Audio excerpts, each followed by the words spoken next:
प्रधानमंत्री नरेंद्र मोदी ने कल जनजातीय क्रांतिवीरों को किया नमन। जनजातीय समुदाय के हितों को बताया अपनी सरकार की सर्वोच्च प्राथमिकता।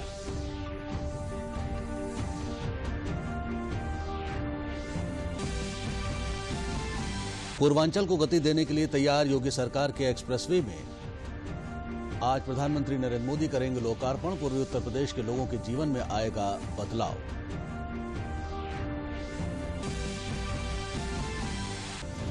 भगवान श्री राम और निषाद राज की मित्रता के रूप में मशहूर रिंगवेरपुर में 5 दिवसीय मेले का किया गया शुभारंभ। भविष्य के भारत में की गई राम राज की कल्पना। और प्यासे बुंदेलखंड के लोगों को उपलब्ध होने लगा है हर घर नल योजना से पेयजल। पलायन कर रही आबादी धीरे धीरे गांव में हो रही है वापस।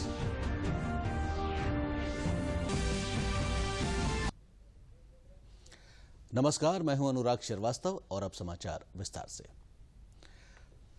हमारे जनजातीय क्रांतिवीरों, नायक नायिकाओं के सम्मान के लिहाज से सोमवार बड़ा दिन रहा है।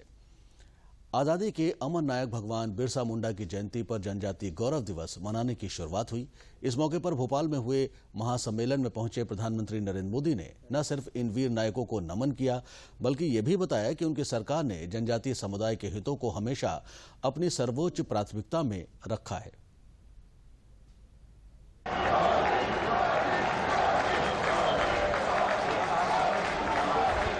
मौका था पहले जनजातीय गौरव दिवस का। महासम्मेलन में हिस्सा लेने पहुंचे प्रधानमंत्री नरेंद्र मोदी।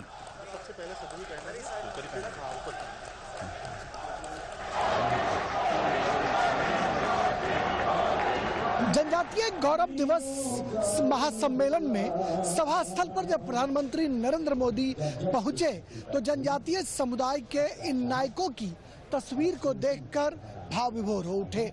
जहां एक ओर आजादी की लड़ाई में जनजातीय नायक नायिकाओं की वीर गाथाओं, राष्ट्र निर्माण और देश की सांस्कृतिक यात्रा में जनजातीय समुदाय के योगदान को प्रधानमंत्री ने याद किया, माननीय प्रधानमंत्री महोदय का कर्तव्य, तो वहीं विकास की दौड़ में इस समाज को जानबूझकर पीछे छोड़ देने के लिए पिछली सरकारों पर जमकर हमला बोला।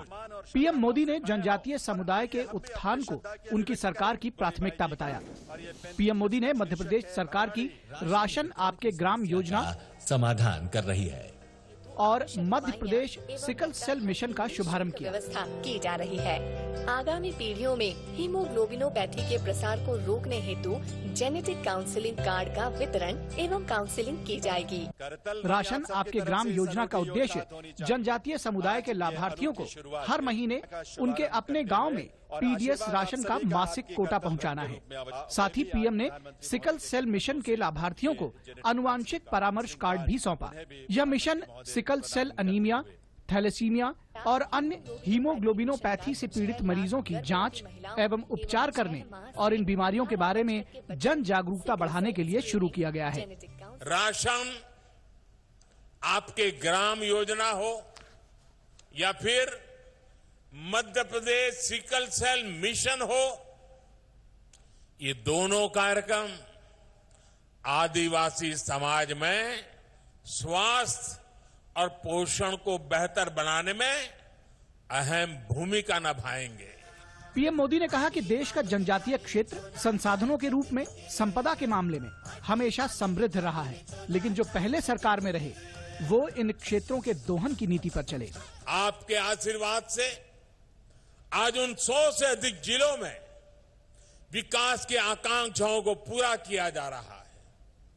आज जितनी भी कल्याणकारी योजनाएं केंद्र सरकार बना रही है, उनमें आदिवासी समाज बाहुल्य आकांक्षी जिलों को प्राथमिकता दी जा रही है। प्रधानमंत्री ने कहा कि आज चाहे गरीबों का घर हो, शौचालय हो, मुफ्त बिजली और गैस कनेक्शन हो, स्कूल हो, सड़क हो, मुफ्त इलाज हो, ये सब कुछ जिस गति से देश के बाकी हिस्से में हो रहा है, उसी गति से आदिवासी क्षेत्रों में भी हो रहा है। प्रधानमंत्री ने देशव्यापी टीकाकरण अभियान में जनजातीय समुदाय की बड़ी भागीदारी को सभी के लिए प्रेरणादायक बताया। दुनिया के पढ़े लिखे देशों में भी टीकाकरण को लेकर के सवालिया निशान लगाने की खबरें आती हैं, लेकिन मेरा आदिवासी भाई बहन टीकाकरण के महत्व को समझता भी है, स्वीकारता भी है और देश को बचाने में अपनी भूमिका अदा कर रहा है। इससे बड़ी समझदारी क्या होती है? प्रधानमंत्री नरेंद्र मोदी ने देश भर के विभिन्न राज्यों और केंद्र शासित प्रदेशों में 50 एकलव्य मॉडल आवासीय विद्यालयों की आधारशिला भी रखी, जिनमें आंध्र प्रदेश, छत्तीसगढ़, झारखंड, मध्य प्रदेश, महाराष्ट्र, ओडिशा, त्रिपुरा, दादरा व नगर हवेली और दमन व दीव शामिल हैं। विशेष रूप से कमजोर जनजातीय समूहों के नव नियुक्त शिक्षकों को नियुक्ति पत्र भी सौंपा। प्रधानमंत्री ने जनजातीय स्वयं सहायता समूहों द्वारा बनाए गए उत्पादों की प्रदर्शनी और मध्य प्रदेश के जनजातीय समुदाय के स्वतंत्रता संग्राम के शहीदों एवं नायकों की एक फोटो प्रदर्शनी का भी अवलोकन किया।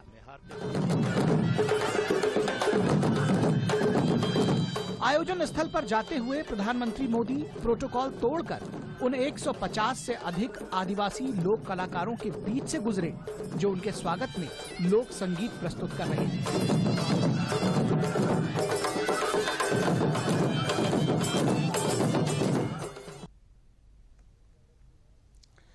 इधर जनपद बलरामपुर में आजादी के अमृत महोत्सव के अंतर्गत भगवान बिरसा मुंडा की जयंती थारू जनजाति ने धूमधाम से मनाई। रात्रि चौपाल में बड़ी संख्या में थारू समाज के लोग इस कार्यक्रम में शामिल हुए, जहां उन्हें उनके गौरवशाली अतीत से परिचित कराया गया। ये कार्यक्रम नेपाल सीमा के निकट पंचपेड़वा ब्लॉक के थारू बाहुल जनजातीय गांव फोगई में आयोजित किया गया। इस कार्यक्रम में भगवान बिरसा मुंडा ने किस प्रकार जनजातियों के साथ अंग्रेजों के खिलाफ विद्रोह का बिगुल बजाया था, ये लोगों को बताया गया।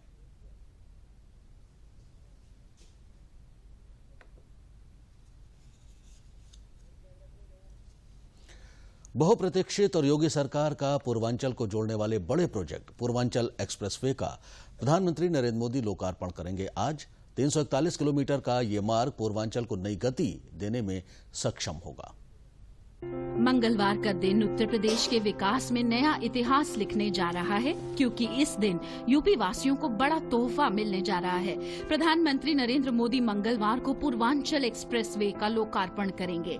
लखनऊ से आजमगढ़ और मऊ होते हुए गाजीपुर तक 341 किलोमीटर लंबे इस एक्सप्रेसवे पर वाहनों के फर्राटा भरने से जहां समय के लिहाज से पूर्वी और पश्चिमी यूपी के बीच की दूरी कम हो जाएगी, वहीं व्यापार और वाणिज्य को पंख लगेंगे। प्रधानमंत्री नरेंद्र मोदी दोपहर करीब 1:30 बजे सुल्तानपुर जिले के करवल खीरी में पूर्वांचल एक्सप्रेसवे का उद्घाटन करेंगे। प्रधानमंत्री के दौरे के मद्देनजर मुख्यमंत्री योगी आदित्यनाथ ने खुद सुल्तानपुर पहुंचकर तैयारियों का जायजा लिया। 341 किलोमीटर का ये लंबा एक्सप्रेसवे 36 महीनों में बनकर तैयार हुआ है। प्रदेश की राजधानी लखनऊ को पूर्वी क्षेत्र से जोड़ने के लिए इस एक्सप्रेसवे की एक बड़ी भूमिका होगी। 341 किलोमीटर लंबा एक्सप्रेसवे 36 महीनों के अंदर बनकर के तैयार हुआ है। रिकॉर्ड समय में प्रदेश की राजधानी लखनऊ को पूर्वी क्षेत्र से जोड़ने के लिए इस एक्सप्रेसवे की एक बड़ी भूमिका होगी। कल अपराह्न में 1 बजे के बाद यह कार्यक्रम यहां पर प्रारंभ होगा। उद्घाटन के बाद प्रधानमंत्री सुल्तानपुर जिले में एक्सप्रेसवे पर निर्मित 3.2 किलोमीटर लंबी हवाई पट्टी पर भारतीय वायुसेना के एयर शो को भी देखेंगे। ये हवाई पट्टी आपात स्थिति में भारतीय वायुसेना के लड़ाकू विमानों को उतारने या उड़ान भरने के लिए निर्मित की गई है। पूर्वांचल एक्सप्रेसवे को जुलाई 2018 में आदरणीय प्रधानमंत्री जी ने इसका शिलान्यास किया था और 16 तारीख को इसका उद्घाटन भी आदरणीय प्रधानमंत्री जी कर रहे हैं और उसके बाद एक एयर शो भी है। एयर स्ट्रिप पर जो है ये कार्यक्रम हो रहा है, चूंकि उस पर एयर स्ट्रिप पर कैसे जहाज, फाइटर एयरक्राफ्ट और कार्गो एयरक्राफ्ट उतरेंगे, उसका भी एक प्रदर्शन होगा। तो एक बड़ा आयोजन है। Without cost overrun, without time overrun, 36 महीने में 2 कोविड के जो है वेव्स आए, उसके बावजूद भी हमारे इंजीनियर्स ने, टेक्नीशियंस ने, जो हमारे वर्कर्स हैं, उन्होंने, जो लोग वहां काम कर रहे हैं, उन्होंने डट कर जो है मजबूती से काम किया है। ये इसकी खास बात है। ये एक्सप्रेसवे लखनऊ सुल्तानपुर रोड से शुरू होता है और यूपी बिहार सीमा से 18 किलोमीटर पूर्व में राष्ट्रीय राजमार्ग संख्या 31 पर स्थित गांव हैदरिया में समाप्त होता है। एक्सप्रेसवे 6 लेन चौड़ा है, जिसे भविष्य में 8 लेन तक बढ़ाया जा सकता है। लगभग 22,500 करोड़ रुपए की अनुमानित लागत से निर्मित पूर्वांचल एक्सप्रेसवे से उत्तर प्रदेश के पूर्वी भाग, विशेष रूप से लखनऊ, बाराबंकी, अमेठी, अयोध्या, सुल्तानपुर, अंबेडकर नगर, आजमगढ़, मऊ और गाजीपुर जिलों के आर्थिक विकास को बढ़ावा मिलेगा। सुल्तानपुर समेत पूरे पूर्वांचल के लोग प्रधानमंत्री के आने की प्रतीक्षा बेसब्री से कर रहे हैं। आकाश में गड़गड़ाते सेना के विमान भी उनकी आगवानी करने के लिए आतुर हैं, क्योंकि 341 किलोमीटर लंबे पूर्वांचल एक्सप्रेसवे का लोकार्पण उनके हाथों होना है। ये पिछले पूर्वांचल को देश और दुनिया की तेज गति से जोड़ने में सहायक साबित होगा। पूर्वांचल के लिए बड़ी उपलब्धि है जब पूर्वांचल को विकास की एक्सप्रेसवे मिल रही है। इससे सुल्तानपुर समेत पूरे पूर्वांचल को व्यावसायिक रूप से काफी लाभ होने वाला है। तमाम उद्योग पूर्वांचल का रुख करने वाले हैं, जहां लोगों को रोजगार के नए अवसर मिलेंगे। इसलिए लोग खुश हैं कि प्रधानमंत्री के आगमन का समय कितनी जल्दी समाप्त हो, जिससे लोग पूर्वांचल एक्सप्रेसवे पर सफर भी पूरा कर सकें।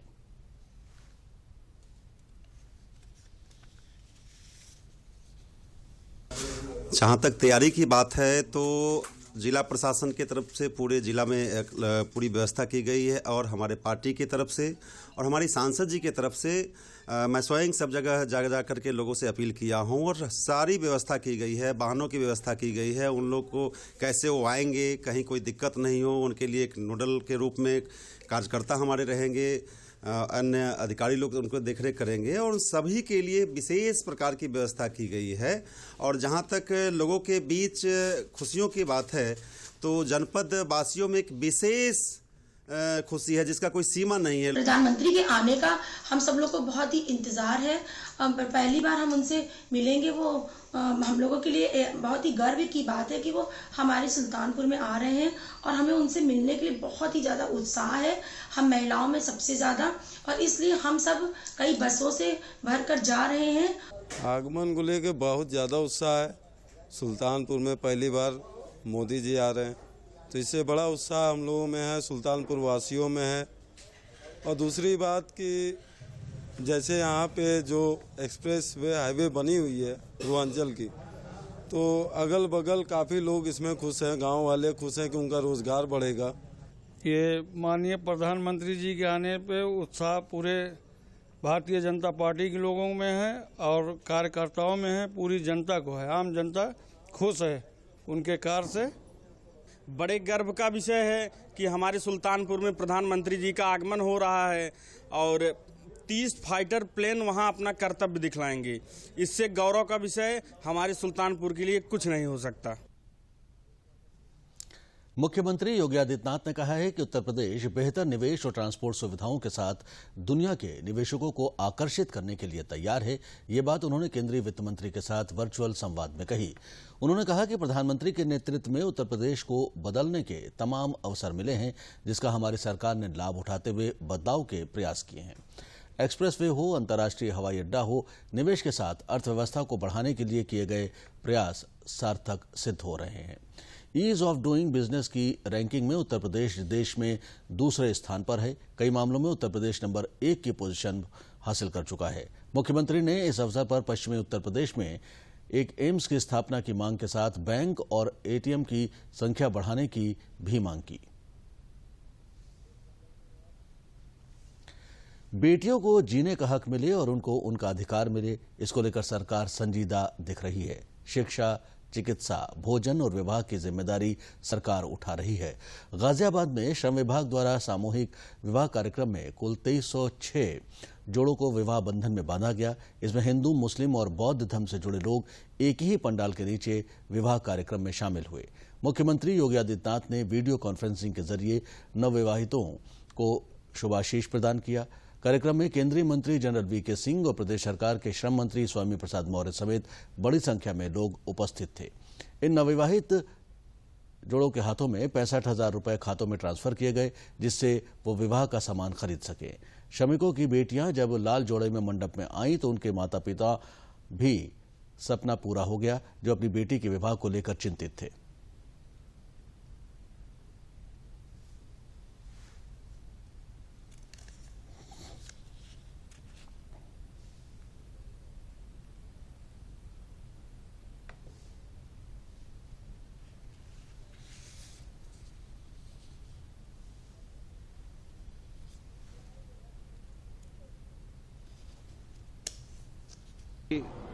एक बहुत बड़ी योजना है जिसमें श्रम मंत्रालय के अंतर्गत एक योजना सामूहिक विवाह श्रमिकों की जो गरीब बेटियां हैं उनके लिए, और आज 2306 जोड़ों का विवाह संपन्न हुआ है, जिसमें 1488 हिंदू जोड़े थे, 812 मुस्लिम जोड़े थे और 6 बौद्ध थे। और इनका सारा खर्च जो है इस विवाह का पूरा श्रम मंत्रालय लेता है, साथ साथ 65,000 रुपये उनके खाते में जाते हैं, जिससे कि वो अपना सामान वगैरह आगे खरीद सकें। श्रम विभाग ने श्रमिक पुत्री सामूहिक विवाह के माध्यम से 2306 जोड़े शादियां संपन्न कराई और साथ ही साथ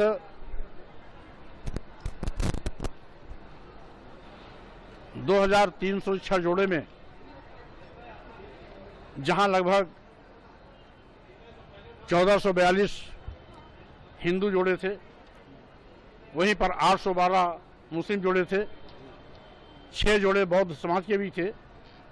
इसमें माननीय मुख्यमंत्री जी स्वयं आना चाहते थे, लेकिन अति व्यस्त पूर्व से लगे हुए कार्यक्रमों के नाते यहाँ तो उपस्थित नहीं हो पाए, लेकिन फिर भी उन्होंने वर्चुअल संवाद के माध्यम से जुड़ करके बरवधुओं को आशीर्वाद दिया।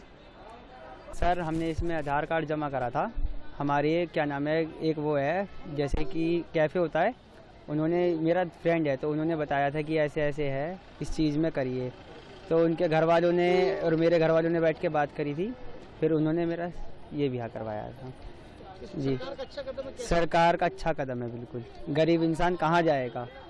अब सरकार ने इतना अच्छा वो करा, किसी का 1 रुपया नहीं लगा। सरकार बिल्कुल सही कर रही है जो कर रही है। कल प्रयागराज में देवोत्थान एकादशी में श्रद्धालुओं ने मां गंगा में आस्था की डुबकी लगाकर पूजा अर्चना की। संगम सहित अन्य घाटों पर भी बड़ी संख्या में गंगा स्नान करने वाले लोग उपस्थित रहे। आश्रम में हवन पूजन किया गया। मां गंगा को लोगों ने नमन किया। उगते हुए सूर्य को लोगों ने अर्घ्य दिया। मां गंगा की आरती उतारी गई और हजारों दीपों से मां गंगा का किनारा सजाया गया। लोगों ने मां गंगा के दर्शन पूजन और स्नान के बाद अपने परिवार समाज के सुख और समृद्धि की कामना की।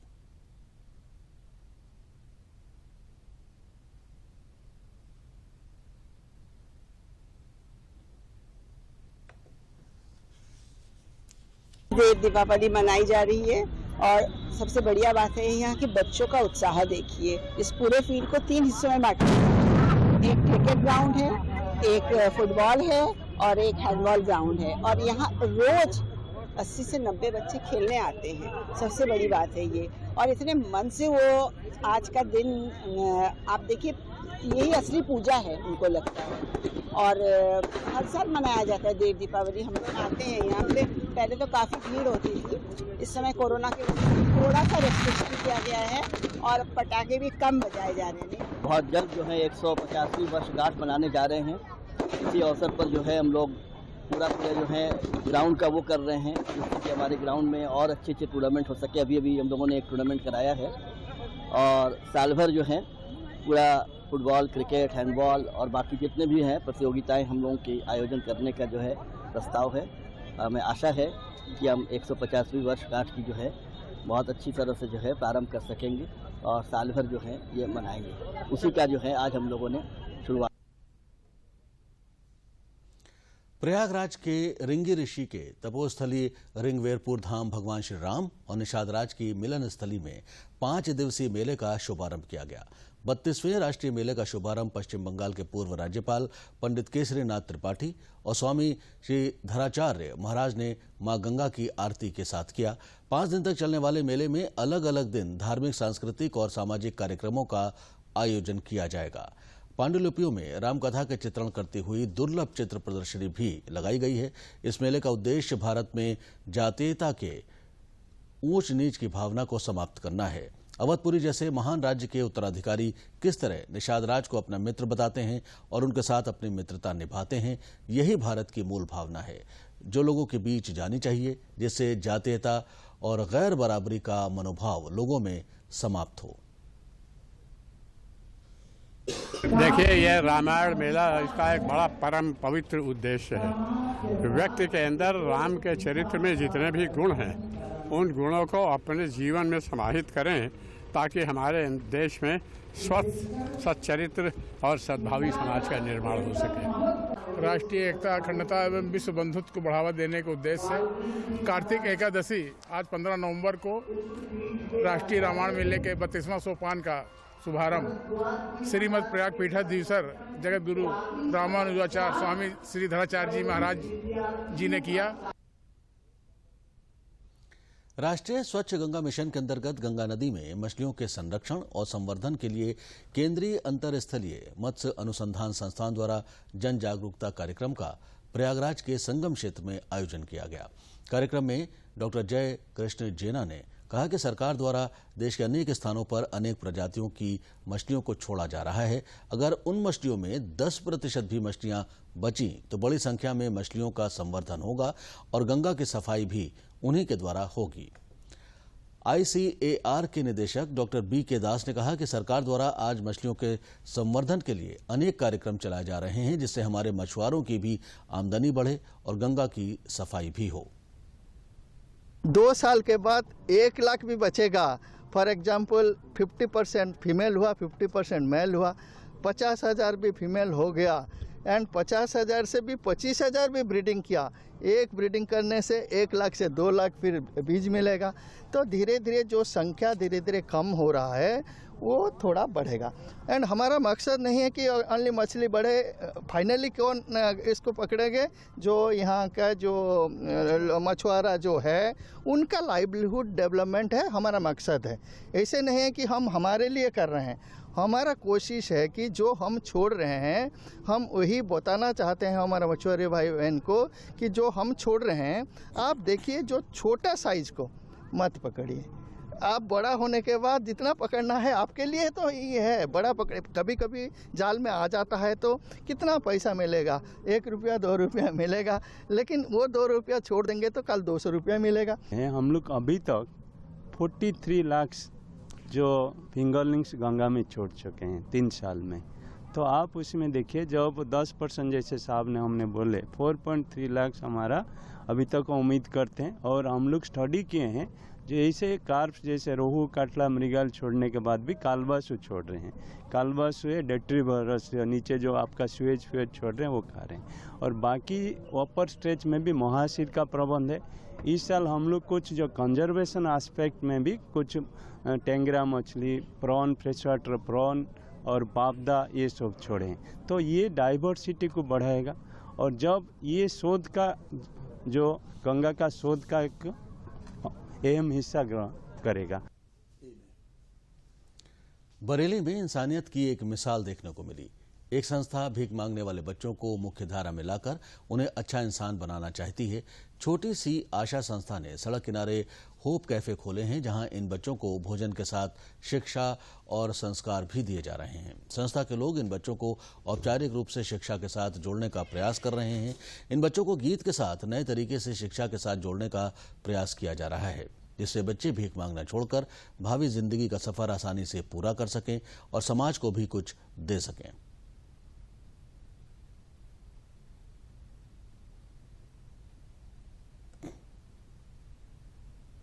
हाँ दीदी, सिखाते पढ़ना लिखना।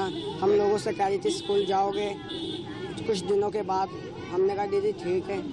और कई लोगों को खिलाती पिलाती, किसी को खाली नहीं जाने देती है। कहती हैं सब बच्चों को लेके आना। जो मेरा नाम सतनाम सिंह है। हम मार्क्स बेचते हैं और पढ़ाई भी करते हैं, ट्यूशन भी जाते हैं। पहले हम भीख मांगती तब छोटी शासन ने और भीख मांगना बंद करवा दिया। इधर हम खाना खाते हैं, पढ़ाई करते हैं और मैम हमें किताबें सब देती हैं। एक छोटा सा प्रयास किया है हमारी एनजीओ छोटी सी आशा ने। हमने कैफ़े होप करके एक बच्चों के लिए कैफ़े लेके आए। अक्सर मैं अपनी गाड़ी से देखती थी इन बच्चों को भीख मांग रहे हैं या जिद कर रहे हैं कि ले लो ले लो ले लो। आदमी क्या करता था, पैसे देके अपनी जान छुड़ा लेता था, जो मुझे अक्सर बुरा लगता था कि ये गलत है। हम अपनी अपना टाइम बचाने के लिए या उस बच्चे को अपने हटाने के लिए उसको 5 रुपए 10 रुपए देके उसको भिखारी और बना दिया। कभी ये नहीं सोचा रुक के 2 बातें करें, उसकी मजबूरियां जाने कि वो आज सड़क पे क्यों है। मुझे कुछ बच्चों से पता चला कि ये तो हेरिडिटी है, ये मतलब दादा के टाइम से चल रही है प्रथा। लेकिन आज मैं आपको बता दूं 2 महीने नहीं हुए इस एनजीओ को यहाँ पे कैफे होप लाए हुए गांधी उद्यान के सामने। कितने बच्चों ने कहा है हम भीख नहीं मांगेंगे। देखिए हर बच्चा प्यार का भूखा है और छोटी उसकी जो ज़रूरतें होती है अगर वो पूरी हो जाए उस बच्चे को उससे ज़्यादा कुछ नहीं चाहिए। पर हमने शायद इस बात को कहीं गलत समझ लिया। वो उस पैसे से भी जाके आइसक्रीम वगैरह खरीदता था। इसीलिए आज मैं बरेली में जितने लोग हैं सबसे यही कहूँगी, आप सारे बच्चों को मोटिवेट करिए और यहाँ तक ले आइए। हम उनकी सारी ख्वाहिशें पूरी करेंगे। हम उनको कोशिश करेंगे उनकी सोच को बदलने की। एक समय था जब गर्मी आते ही बुंदेलखंड प्यास से कराहने लगता था। कभी ट्रेन से तो कभी टैंकर से लोगों को पानी पहुंचाने का काम किया जाता रहा है, लेकिन ये सब अब बीते दिनों की बात हो जाएगा। महोबा जनपद की 263 ग्राम पंचायतों में हर घर नल योजना के अंतर्गत मेन लाइन बिछाने का काम तेजी से किया जा रहा है। कई गांव तक ये काम पूरा भी कर लिया गया है। पानी की सप्लाई शुरू होने से गांव के लोगों में बहुत खुशी है। उनको शुद्ध पेयजल अब उपलब्ध होगा, जिससे कई बीमारियों से भी निजात मिलेगी। अब लोगों को नदी नालों और तालाबों से जाकर पानी लाने की जरूरत नहीं है। पानी के कारण पलायन कर रहे गांव के लोगों ने अब यहां गृह निर्माण भी शुरू कर दिया है। प्रधानमंत्री नरेंद्र मोदी और योगी आदित्यनाथ की सरकार ने बुंदेलखंड के लोगों से किया गया वादा पूरा किया है। इससे क्षेत्र में एक बार फिर जिंदगी वापस आ रही है। मिनिमम 1 साल पहले बनवाया था। उस टाइम पे अब पाइपलाइन की कोई फैसिलिटी नहीं थी जी।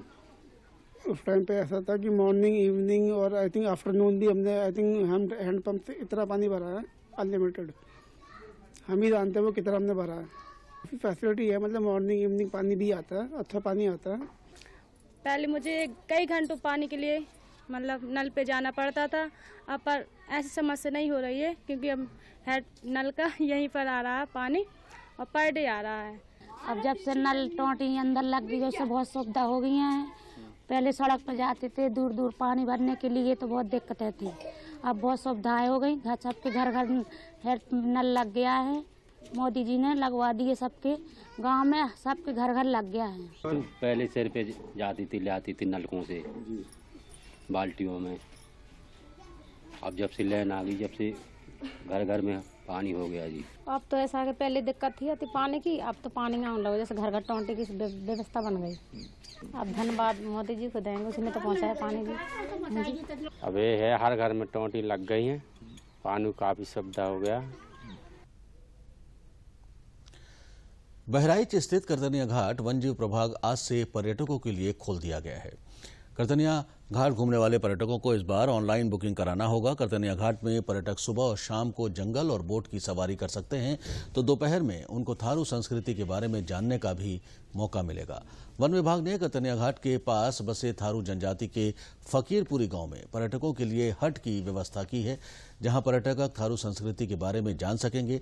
पर्यटक यहां थारू समाज के बने व्यंजन, थारू नृत्य और लोकगीतों का आनंद भी ले सकते हैं। पर्यटकों को जहां इससे आनंद मिलेगा, वहीं थारू जनजातियों को इससे रोजगार मिलेगा।